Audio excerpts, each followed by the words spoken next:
Hello সকল YouTube বন্ধুদের মিনুস kitchen ব্লগের তরফ থেকে অনেক অনেক শুভেচ্ছা। আজ আমি একটি সন্ধ্যের জলখাবারের ভিডিও বানিয়ে আপনাদের সামনে প্রেজেন্ট করেছি। এটি হোমমেড বার্গার। এই বার্গারটি বানানোর জন্য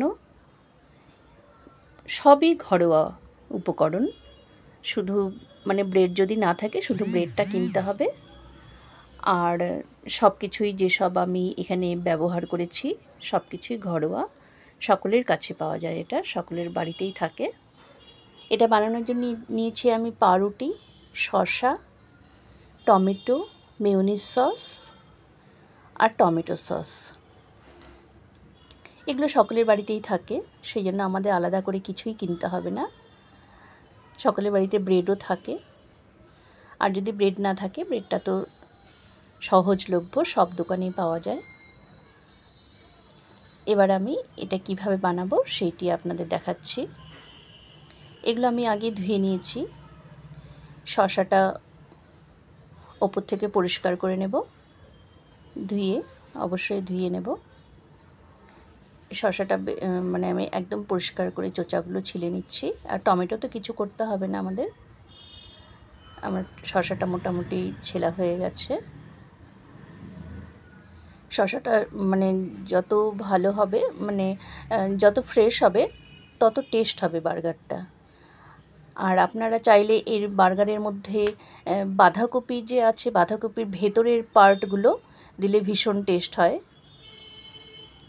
আমি টমেটোটাও কেটে নিচ্ছি, টমেটো শসা দুটোই কেটে নেব স্লাইস করে। আর স্লাইসগুলো হতে হবে ভীষণ পাতলা, যত পাতলা হবে আমাদের খাবার সময় তত ভালো লাগবে। মোটা হলে অতটা ভালো লাগবে না, দাঁতে আটকে যাবে। আর পাতলা হলে খুব সুন্দর লাগবে খেতে। আমার টমেটোটা স্লাইস করা হয়ে গেছে, দুটো টমেটো কেটেছি যতটা দরকার হয়।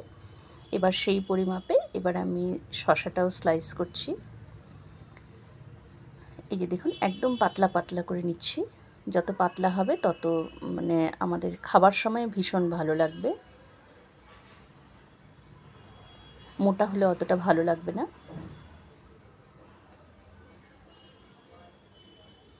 খুব একটা বড় সাইজ, আপনারা যতগুলো বানাবেন সেইভাবেই কেটে নেবেন।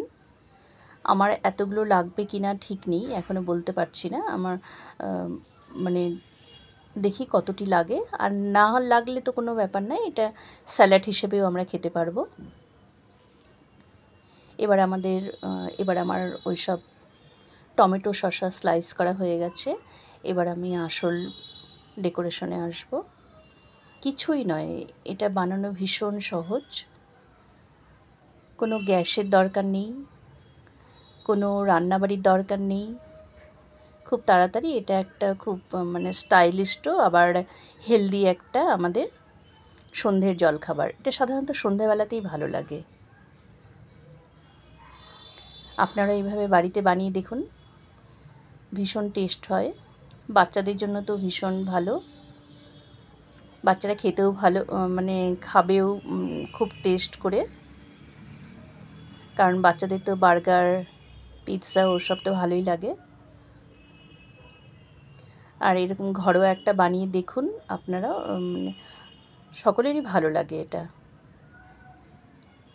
এই যে আমি ডবল করে দিয়ে দিয়েছি, তাহলে ভালো লাগবে। একদম পাতলা তো, স্লাইসগুলো একদম পাতলা আছে। এখানে আমি টমেটো সস, মেয়োনিজ সস দুটোই দেব, তাহলে একটু টেস্ট আসে। দুটো সস দিলে পরে অন্যরকম টেস্ট পাওয়া যায়।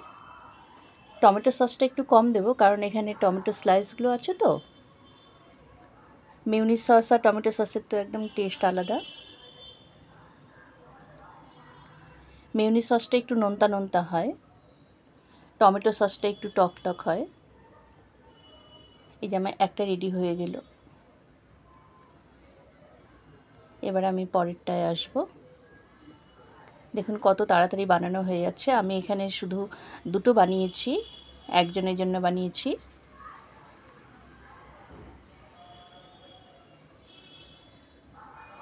আর এটা দুটো খেলে একদম 10টা পর্যন্ত আর কিছুই খেতে হবে না। তার সঙ্গে যদি গরম চা থাকে, ছোটদের হলে হরলিক্স, খুব একটা হেলদি একটা জলখাবার হয়ে যাবে সন্ধ্যের। এখানে আমি মেয়োনিজ সসটা আগে দিলাম।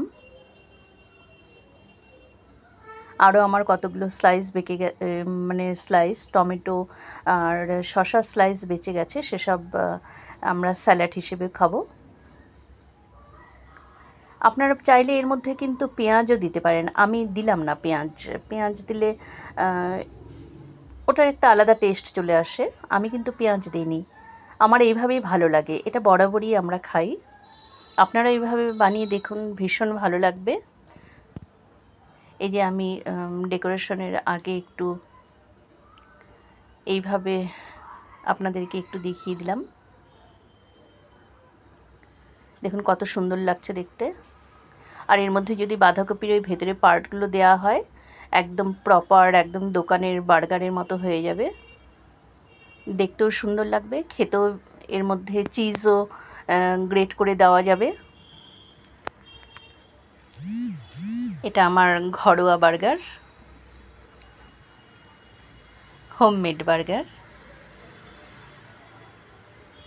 আমার বার্গারটা বানানো কেমন হয়েছে, সকলকে অনেক অনেক ধন্যবাদ আমার ভিডিওটি লাস্ট পর্যন্ত দেখবার জন্য। এরপরে আসব আবার কোনো নতুন রেসিপি নিয়ে। ধন্যবাদ সকলকে, ভালো থাকবেন, টাটা, বাই বাই।